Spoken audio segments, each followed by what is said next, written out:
नमस्कार. मी भाऊ तोरसेकर. तुम्ही बघत आहेत प्रतिपक्ष. मित्रांनो, या विषयाचं शीर्षक बघितल्यानंतर अनेकांच्या मनात प्रश्नचिन्ह येईल. या तारखा म्हणजे काय? 16 सप्टेंबर ते 16 जानेवारी, 16 सप्टेंबर 1925 आणि 16 जानेवारी 2026. म्हणजे मोजत गेलो आपण सप्टेंबर, ऑक्टोबर, नोव्हेंबर, डिसेंबर, जानेवारी 4 महिन्याचा कालखंड होतो. या तारखा टाकून हे 4 महिने म्हणजे काय? भाऊना काय म्हणायचंय? या तारखा टाकल्यात, त्या तारखांचा अर्थ लावायचा असा विचार आला तुमच्या डोक्यात, तर तुम्हाला वाटेल ठीक आहे, 16 सप्टेंबर ते 16 जानेवारी म्हणजे 4 महिन्याचा कालखंड होतो. आणि 4 महिन्याचा कालखंड म्हणजे 4 16 17 आठवडे होऊ शकतात. पण मग त्याचा अर्थ काय? तर 4 महिने हे नुसते 4 महिने नाही आहेत, तर 4 महिन्यापूर्वी 16 सप्टेंबर रोजी मुंबईमध्ये वरळी डोम या ठिकाणी भारतीय जनता पक्षाच्या मुंबई शाखेचा अध्यक्ष म्हणून अमित साटम या तरुण नेत्याने, आमदाराने सूत्र आपल्या हाती घेतली होती. आणि ती सूत्र हाती घेतल्यावर मुंबईच्या महापालिका निवडणुकीच्या तयारीला अमित साटम लागलेले होते. त्या पहिल्या भाषणामध्ये त्यांनी उद्धव ठाकरे यांच्यावर थेट हल्ला चढवला होता. उबाठा शिवसेनेवर आणि महाराष्ट्र महाविकास आघाडीवर तुफान हल्ला चढवला होता आणि आपल्या जणू काय महापालिका निवडणुकीच्या प्रचाराची सुरुवात केली होती. वास्तविक तेव्हा मुंबईच्या किंवा राज्यातल्या खोळंबलेल्या ज्या महापालिका आहेत, त्या महापालिकांच्या निवडणुकांची घोषणा सुद्धा झालेली नव्हती. पण एक गोष्ट होती, सुप्रीम कोर्टाने राज्यात दीर्घकाळ लांबलेल्या आणि न झालेल्या जवळजवळ 3 ते 4 वर्ष खोळंबलेल्या सगळ्या महापालिका आणि स्थानिक संस्थांच्या निवडणुका 31 जानेवारी पूर्वी संपवाव्यात असा थेट आदेश राज्य निवडणूक आयोगाला दिलेला होता. आणि त्यामुळे नोव्हेंबर असेल, डिसेंबर असेल, जानेवारी असेल, दिवाळी आणि नाताळ असे काळ वगळून या निवडणुका घेतल्या जाणार याविषयी कोणाच्याही मनात शंका नव्हती. कदाचित त्यावेळेला राहुल गांधींनी वोट चोरी वगैरे हा विषय काढला नसेल, वोटर लिस्ट हा विषय काढलेला नसेल, पण म्हणून या निवडणुका लांबण्याची बिलकुल शक्यता नव्हती. मतदार याद्या हा वादग्रस्त तेव्हा विषय झालेला नसेल. पण 16 सप्टेंबर या वरळीला त्या डोम मध्ये झालेल्या त्या सोहळ्याला मी सुद्धा हजर होतो. माझे सहकारी प्रभाकर सूर्यवंशी, सुशील कुलकर्णी हे सुद्धा होते. आणि म्हणून ती तारीख माझ्या लक्षात राहिलेली आहे. त्या पहिल्या भाषणामध्ये उद्धव ठाकरे यांच्या हाती मुंबई महापालिका गेली तर मुंबईतल्या अनेक रस्त्यांचा मोहम्मद अली रोड होईल किंवा मुंबईचा महापौर हा हारून खान होऊ शकतो, अशी भाषा अमित साटम यांनी वापरली आणि त्यावरून गदारोळ झाला होता. पण हा गदारोळ महत्वाचा नव्हता. इतक्या मुंबई महापालिकेच्या आणि उर्वरित 28 महापालिकांच्या निवडणुका महत्वाच्या होत्या. आणि त्या महत्वाच्या इतक्यासाठी होत्या की तिथून अलीकडे तब्बल 2 महिने अलीकडे, 9 आठवडे अलीकडे 5 जुलै 2025 त्याच वरळी डोम मध्ये अशाच प्रकारे एक भव्य समारंभ पार पडलेला होता. तो समारंभ होता ठाकरे ब्रँडचे खरेखुरे वारस असलेले 2 चुलत ठाकरे बंधू हे अतिशय वाजत गाजत नाट्यपूर्ण रीतीने एका मंचावर दीर्घ काळानंतर अवतरले होते. 5 जुलै या दिवशी 2 ठाकरे बंधू एकत्र आल्यानंतर मुंबईतल्या बहुतांश पत्रकारांना, मराठी पत्रकारांना अक्षरशः उकड्या फुटल्या होत्या. हे 2 ठाकरे बंधू एकत्र आले आणि ठाकरे ब्रँड हे जर भारतीय जनता पक्ष किंवा महायुती समोर आव्हान म्हणून उभं राहिलं तर मग भाजपचा पराभव हा हमखास होणार. देवेंद्र फडणवीस आणि त्यांचं राज्यातलं सरकार हे हादरून जाणार याविषयी मराठी पत्रकारांना इतकी खात्री होती की ठाकरे बंधू तिथे एकत्र आले, त्यांनी एकमेकाच्या खांद्यावर हात ठेवले, एकमेकाला आलिंगन दिलं, नाट्यमय रीतीने तो सगळी इव्हेंट झाली. तेव्हा अनेक चॅनेलच्या न्यूज रूम मध्ये अगदी हर्षोल्लास हे झाल्याच्या व्हिडिओ पण आलेले आहेत. म्हणजे पत्रकारांना ठाकरे बंधू एकत्र यावेत आणि त्यांनी भाजपला पाणी पाजावं ही अपेक्षा होती, आकांक्षा होती, महत्वाकांक्षा होती. आणि असली तर चूक पण मी म्हणणार नाही. ठीक आहे, तुमच्या भावना असतात आणि त्या असायला काही हरकत नाही. पण प्रश्न असा होता की 5 जुलै पासून 16 सप्टेंबर म्हणजे जवळजवळ 9 आठवड्यापेक्षा अधिक दिवस होतात. या कालखंडामध्ये ठाकरे बंधूंनी पुढे ठाकरे ब्रँड मुंबईत वाचवण्यासाठी केलं काय, यासमोर एक भलं थोरलं प्रश्नचिन्ह लागतं. आणि त्यानंतरच्या काळात मीडियाने जणू एक मोहीम उघडली की आता ठाकरे बंधू एकत्र आल्यामुळे ठाकरे ब्रँड हा अक्षरशः चक्रीवादळासारखा, सुनामी सारखा उसळून येणार आहे. आणि त्यामध्ये भारतीय जनता पक्ष आणि शिंदे बरोबर असलेली त्यांची महायुती ही बघता बघता प्रवाह पतित होऊन वाहून जाणार आहे, अशा रीतीने डंका पिटायला सुरुवात झाली. पण याविषयी फारसं मतप्रदर्शन न करता भारतीय जनता पक्षाने आणि महायुतीमधून एकनाथ शिंदे यांनी आपापल्या परीने महापालिका निवडणुका, नगरपालिका निवडणुका यासाठी तयारीला सुरुवात केली होती. पण ठाकरे बंधूंनी 5 जुलै पासून 24 डिसेंबर पर्यंत महापालिका निवडणुकांच्या दृष्टीने कुठलीही हालचाल केली नाही. महापालिका निवडणुका तरी नंतर होत्या. त्याच्या आधी राज्यातल्या 288 छोट्या शहरातल्या नगरपालिका आणि नगर परिषदा यांच्या निवडणुका उरकल्या गेल्या. तिकडे तर ठाकरे ब्रँडने, ठाकरे बंधूंनी ढुंकूनही बघितलं नाही. आणि त्यामुळे या ठाकरे बंधूंचा कुठलाही प्रभाव त्या राज्यातल्या छोट्या नगरपालिका, नगर परिषदांच्या निवडणुकीवर पडला नाही. मग म्हटलं गेलं की अरे नाही नाही, मुंबई महापालिका महत्वाची आहे म्हणून ठाकरे बंधूंनी, ठाकरे ब्रँडने नगरपालिका परिषदांकडे दुर्लक्ष केलं. पण भाजप आणि महायुती या प्रत्येक निवडणुकीला संयुक्तपणे किंवा एकमेकाच्या विरुद्ध झालो तरी कंबर कसून लढायचं म्हणून कामाला लागली होती. आणि त्याची सुरुवात ही ठाकरे बंधूंच्या नंतर 9 आठवड्यांनी म्हणजे 16 जुलै रोजी झाली, 16 सप्टेंबर रोजी झाली होती. आणि म्हणून मी 16 सप्टेंबर ते 16 जानेवारी म्हटलं, कारण 16 सप्टेंबरला अमित साटम, आशिष शेलार ज्यांनी मुंबई प्रदेश अध्यक्ष हा भार सोडला आणि अमित साटमकडे जबाबदारी सोपवली, त्या 16ला राज्याचे मुख्यमंत्री आणि राज्यातले भाजप आणि महायुतीचे प्रमुख नेते देवेंद्र फडणवीस अगत्याने हजर होते. तिथून बरोबर 4 महिन्यामध्ये त्यांनी राज्यातल्या जवळजवळ सगळ्या महापालिका म्हणाव्यात आणि बहुतांश परिषदा, नगरपालिका म्हणाव्यात या बाधाक्रांत केलेल्या आहेत.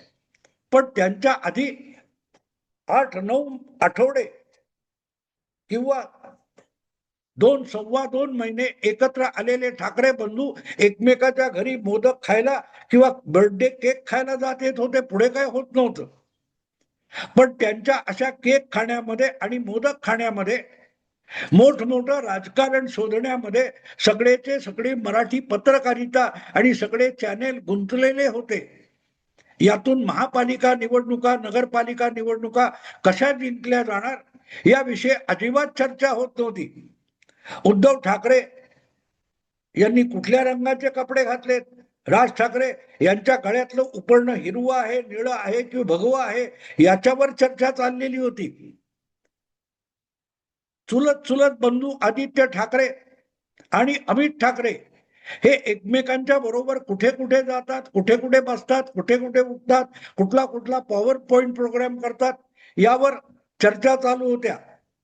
पण ज्या मतदारांच्या मतावर आणि मतदानावर निवडणुकांचे निकाल लागत असतात त्याचा साधा उल्लेख सुद्धा कुठल्या चर्चेमध्ये नव्हता. आणि या सगळ्या कालखंडामध्ये आपल्याला कुठे कुठे महापालिका सोबत लढता येईल किंवा कुठे कार्यकर्त्यांच्या आग्रहाखातर अगदी एकमेकाच्या विरुद्ध लढावं लागेल याचा सगळी अंदाज बांधून फडणवीस, अजितदादा किंवा एकनाथ शिंदे आपापल्या लवचिकता दाखवून तडजोडी करण्यात रममाण झाले होते, चर्चा करत होते, बातचीत करत होते, विचार विनिमय करत होते. आणि आज कार्यकर्त्यांच्या आग्रहाखातर एकमेकाच्या विरुद्ध लढलो तरी निकालानंतर गुण्या गोविंदाने एकत्र यायचं आणि राज्यातली आणि नगरपालिकांमधली सत्ता आपल्याच हाती ठेवायचं आणि कशी ठेवायची त्यासाठी कुठे कुठे लवचिकता दाखवायची याविषयी ते एकमेकांशी संवाद साधत होते. त्यांच्यातल्या संवादाची कुठलीही बातमी तुम्हाला गेल्या 6 महिन्यात मीडियामध्ये दिसणार नाही, पण हा संवाद चालू होता. आणि जिथे उद्धव ठाकरे आणि राज ठाकरे यांच्यात संवाद होत नव्हता किंवा जागा वाटप होत नव्हतं, चर्चा होत होती, त्यावर चर्चा होत होती, पण चर्चा काय झाली ही सगळी गुलदस्त्यात होती. आणि म्हणून 16 सप्टेंबर ते 16 जानेवारी या 4 महिन्याच्या कालखंडामध्ये अमित साटम यांनी मुंबई महापालिका आधीच्या जी काय ती नगरसेवक संख्या होती त्याच्यामध्ये वृद्धी करून ती महापालिका जिंकलेली आहे. उलट ठाकरे बंधू एकत्र आले तरी दोघांची 2017 मध्ये जी बेरीज होती 84+7 तेवढी सुद्धा गाठणं त्या दोघांना शक्य झालेलं नाही. लक्षात ठेवा, 84+7 म्हणजे 91 इतका आकडा होतो. आणि आज 2026 मध्ये 16 जानेवारी 26 ला लागलेला जो निकाल आहे तो बघितला तर दोन बंधू एकत्र येऊन म्हणजे गेल्या वेळेला विरोध लढले होते त्यांची बेरीज 91 होती आणि आता एकत्र येऊन लढले ती संख्या 20 ने खाली आलेली आहे. 2017 मध्ये राज आणि उद्धव या दोन्ही ठाकरे बंधूंची ठाकरे ब्रँडची नगरसेवक संख्या मुंबई महापालिकेत 91 होती. कोणाचे किती पळवले हा बाजूला ठेवावा, पण उद्धव ठाकरे यांचे 84 आणि राज ठाकरे यांचे 7 म्हणून आकडा 91 होतो. आज एकत्रित लढले आणि तो आकडा 71 वर आलेला आहे. म्हणजे गेले 4-6 महिने ज्याचे ढोल ताशे बडवले, नगाडे वाजवले मीडियाने, ते एकत्र येऊन साधलं काय तर 20 नगरसेवक कमी झाले. वाढले तर नाहीच, वाढले नाही, कमी झाले.